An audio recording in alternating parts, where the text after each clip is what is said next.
Mesdames, Messieurs les ministres et secrétaires d'État, Mesdames, Messieurs les membres du corps diplomatique, Mesdames, Messieurs les directeurs généraux, directeurs et chefs de service, Mesdames, Messieurs les représentants des partenaires techniques et financiers, Messieurs les présidents des organisations d'employeurs, Mesdames, Messieurs les secrétaires généraux de centrales syndicales de travailleurs, Mesdames, Messieurs les panélistes et participants aux tables rondes, Mesdames, Messieurs les représentants des associations de jeunes, Mesdames, Messieurs les représentants des organisations de l'économie informelle, distingués invités.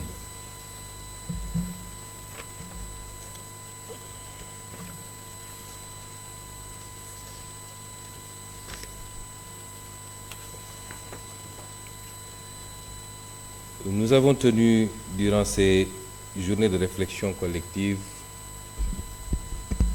un dialogue social sincère et stratégique autour d'un enjeu central, qui est l'emploi, l'employabilité et l'avenir de notre jeunesse dans une économie en mutation. Dans le cadre du portefeuille de projets et programmes prioritaires de l'agenda national de transformation Sénégal 2050, deux programmes structurants traduisent notre volonté d'agir avec ambition, rigueur et méthode pour répondre à ce défi. Il s'agit du programme de la grande offensive de la formation professionnelle, du développement de l'emploi et du développement massif de la formation professionnelle duale et du programme national de promotion de l'emploi à travers la Grande Coalition pour l'emploi. Pour ce qui est du programme de la grande offensive de la formation professionnelle, du développement de l'emploi et du développement massif de la formation professionnelle duale, ce programme constitue l'épine dorsale de notre politique de souveraineté par le capital humain et son ambition est claire. Faire de la formation professionnelle, depuis les niveaux infra-baccalauréat jusqu'au doctorat, un levier massif de transformation structurelle de notre économie, d'inclusion des jeunes et d'élévation des compétences dans les secteurs moteurs de la croissance. Les axes majeurs de ce programme incluent la massification de l'accès à la formation professionnelle qualifiante avec la réhabilitation et la mise à niveau d'instituts, d'écoles d'ingénieurs, de lycées techniques et de centres de formation ancrés dans nos territoires. Le déploiement à grande échelle de la formation professionnelle duale en articulation directe avec les entreprises et les branches professionnelles. L'ingénierie territoriale de la formation pour aligner les compétences formées sur les réalités économiques régionales. La consolidation de parcellaires vers l'emploi à travers des contrats de formation, insertion et des dispositifs d'alternance. L'intégration du numérique et de l'innovation pédagogique avec des plateformes d'apprentissage, des certifications en ligne et le développement des compétences douces. Mesdames, Messieurs, nous engageons cette grande offensive pour faire de la formation professionnelle une véritable arme de construction massive d'emploi et de souveraineté. Il ne s'agit plus de former pour former, mais de former pour insérer, pour produire, pour entreprendre et pour transformer durablement notre économie par nos propres forces et compétences. Cette offensive n'est pas un slogan, c'est un ensemble cohérent de projets, structurés, localisés, pilotés et ancrés dans les territoires avec l'engagement des entreprises, des collectivités et des citoyens. Elle incarne notre vision d'un Sénégal juste, souverain et prospère. Pour le deuxième programme, qui est le programme national de promotion de l'emploi à travers la Grande Coalition pour l'emploi, il répond à un impératif de gouvernance collective de la politique de l'emploi. Il vise à faire émerger une coalition nationale multisectorielle, une grande alliance et agrégation de solutions pour créer massivement des opportunités d'insertion dans les secteurs catalytiques. Piloté directement par la primature, Ce programme repose sur des portefeuilles structurants portés et exécutés par les ministères sectoriels à travers des plateaux multisectoriels. Ses principaux axes d'intervention sont le lancement de la Grande Coalition pour l'emploi, un pacte tripartite entre l'État, le secteur privé ou plus généralement le milieu socio-professionnel, l'accélération de la création d'emplois dans les secteurs moteurs de croissance tels que l'agriculture au sens large, les bâtiments et travaux publics, l'artisanat, l'économie verte, le numérique, le secteur des services à forte valeur ajoutée. La mise en place de dispositifs incitatifs pour le recrutement des jeunes, tels que les subventions, les exonérations ciblées, l'appui à l'entrepreneuriat salarié. Le renforcement des plateformes locales de l'emploi comme guichets territoriaux et de services, d'orientation et d'intermédiation. Et enfin, la création d'un observatoire national de l'impact et de la performance pour piloter avec rigueur et transparence. Mesdames et messieurs, l'emploi ne se décrète pas. Il se construit dans le dialogue, la cohérence des politiques et l'alignement des énergies. C'est le sens de cette grande coalition pour l'emploi. Un pacte national mobilisateur, une dynamique d'action partagée pour créer de l'emploi décent, durable et ancré dans les réalités de notre économie.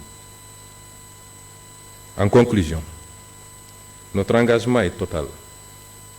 La jeunesse sénégalaise a droit à un avenir d'opportunités, de dignité et de réalisation. Avec ces deux programmes structurants, nous nous dotons des leviers stratégiques pour un emploi souverain, inclusif et productif. C'est ainsi que nous ferons du travail non plus une attente, mais un droit concret, adossé à une politique de transformation systémique au service du peuple et de la nation. Mesdames et messieurs, je viens de vous lire le discours qui a été préparé par mes services et qui est fondamentalement adossé sur les travaux qui sont en cours au sein de la primature dans le cadre de la déclinaison ou de la mise en œuvre de l'agenda de transformation systémique. Ces deux programmes sont des programmes phares, c'est pourquoi on les a alignés dans ce qu'on appelle les programmes catalytiques, qui constituent les programmes les plus importants dans le portefeuille programme. Je voulais dire que ce que j'ai lu et ce qui a été présenté comme rapport des travaux que vous avez eu à mener pendant ces 2 jours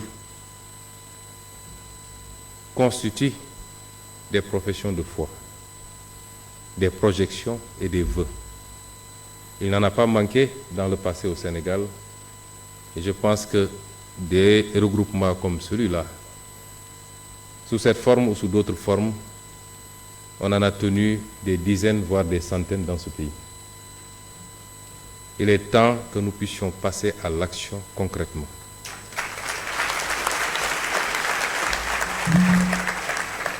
Et je voudrais rappeler à l'assistance que si on n'a toujours pas réussi à atteindre les objectifs que nous assignons, gouvernement comme partenaire, secteur privé, employeurs, syndicats et partenaires techniques et financiers, c'est parce que quelque part, nous n'avons jamais indexé les vrais problèmes. Coucher un programme sur un papier n'est pas le plus difficile. Et quelles que soient les imperfections des programmes, leur réalisation stricte aurait abouti à plus de résultats que ce qu'on a enregistré jusqu'à présent.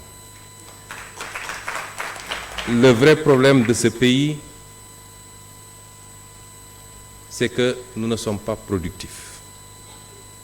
Et nous n'avons jamais travaillé sérieusement à bâtir une économie solide, saine et sérieuse. Je l'ai dit tout tantôt, l'emploi ne se décrète pas. Il n'est que la résultante des performances que nous réalisons, particulièrement dans ce domaine qui est l'économie.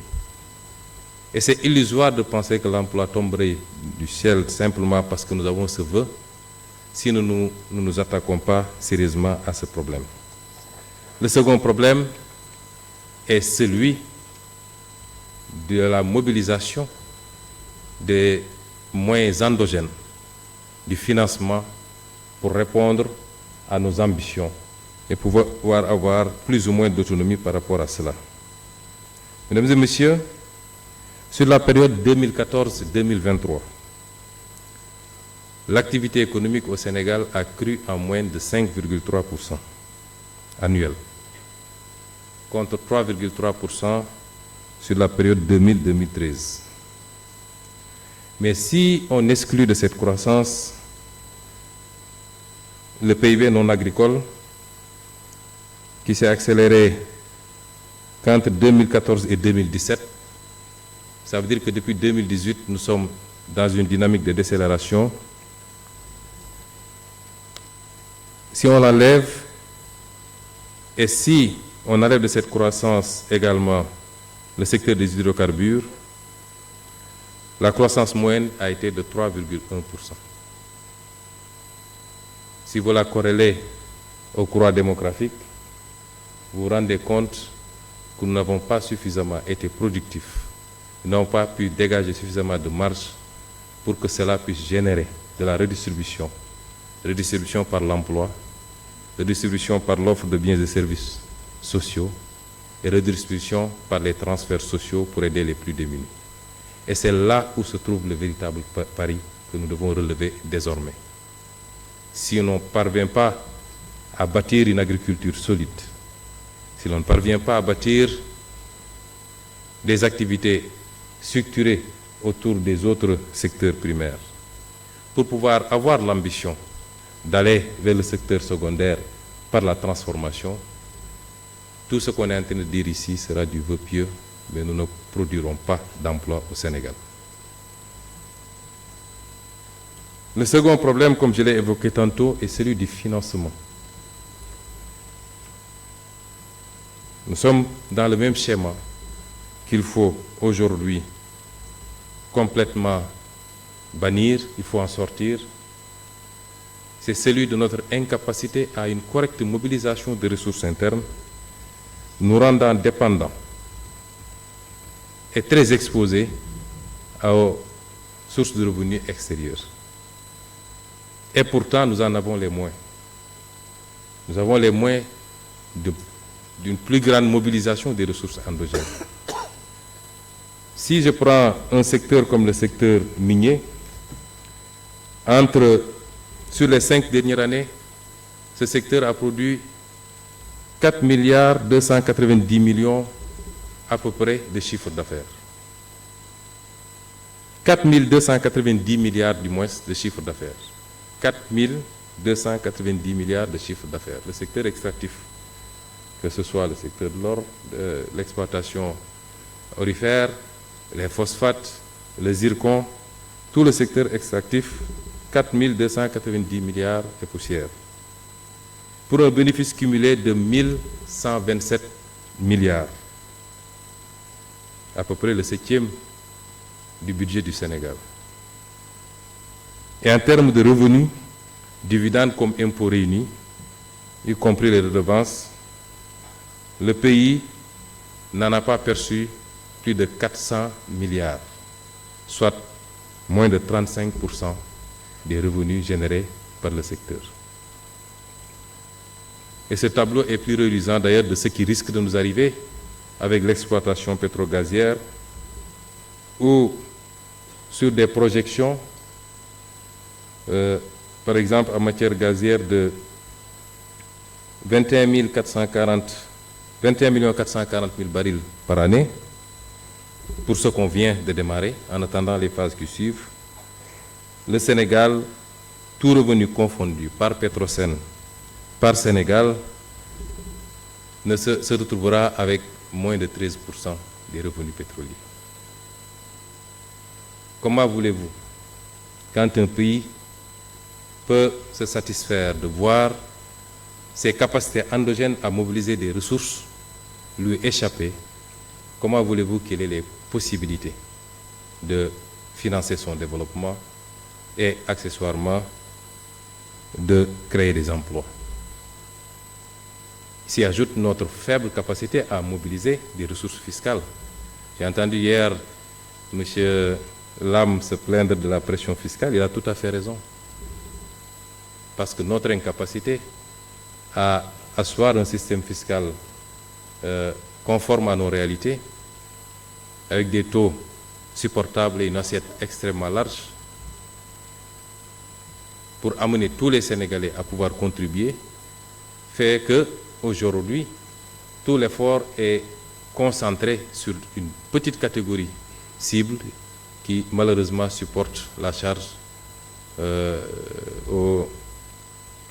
pour tout le monde. Il nous faut travailler effectivement à pallier à cela. Les vrais enjeux sont là et c'est les combats que mon gouvernement, sur instruction de son Excellence le Président Bassirou Diomaye Faye, a décidé de mener et de gagner. C'est ça les vrais enjeux. Et nous aurions souhaité que l'ensemble des Sénégalais, ou l'écrasante majorité des Sénégalais, comprennent ces enjeux. Parce que c'est des paris sur le futur. Mais c'est déjà un défi par rapport au présent. Et c'est pourquoi nous avons parlé de pacte autour d'objectifs fondamentaux dans une gestion transparente où tous les acteurs de ce pacte pourront avoir toutes les informations dont ils ont besoin pour apprécier des capacités réelles du gouvernement, des disponibilités réelles de l'État, et qu'ensemble nous puissions appliquer les idées que nous venons de lire ici. Parce que sans les moyens que nous devons mobiliser, nous ne pourrons pas appliquer ces idées.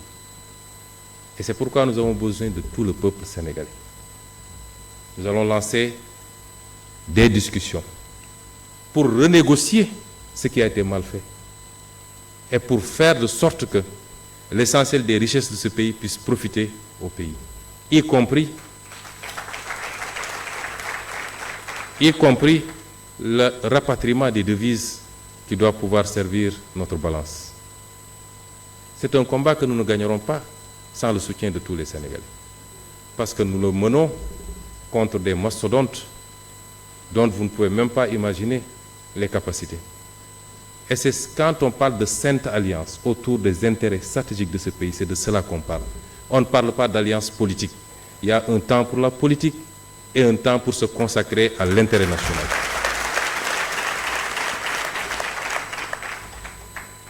Vous voyez un pays comme le Qatar, 70%, c'est le pays qui connaît le plus fort taux de croissance depuis plusieurs années dans le monde, atteignant par moment 18% de taux de croissance, mais c'est parce qu'il y a eu une bonne gestion de ces ressources. Et c'est le cas de tout le Moyen-Orient. Donc, chers panélistes, voilà les grands enjeux. Je n'épiloguerai pas, il y a ce qui a été fait à la primature avec 2 programmes catalytiques qui, s'ils sont réalisés, nous feraient faire des bons significatifs, qualitatifs dans notre politique d'emploi. Il y a ce qui a été lu ici, et les 2 ne sont pas exclusifs parce qu'on va faire la jonction et on va faire le pilotage au plus haut niveau. Mais, comme disent les Wolofs, balanga nam nefa. Amna lu ko jiitu mooy nañu defarwaat fexe ba mënal suñu bopp ba téye suñu alal ci réew mi ba def preuve aussi de patriotisme ci li ñu war a contribuer pour ñun ñëpp li jëm ci intérêt général. Si on gagne ce pari, on aura gagné le pari de l'emploi, on aura gagné le pari de l'offre des biens et services publics, on aura gagné le pari d'un secteur privé fort, parce que c'est le secteur privé qui tire l'emploi. En réalité, l'État ne fait qu'accompagner. On aura gagné le pari de la stabilité de notre pays. Je vous remercie.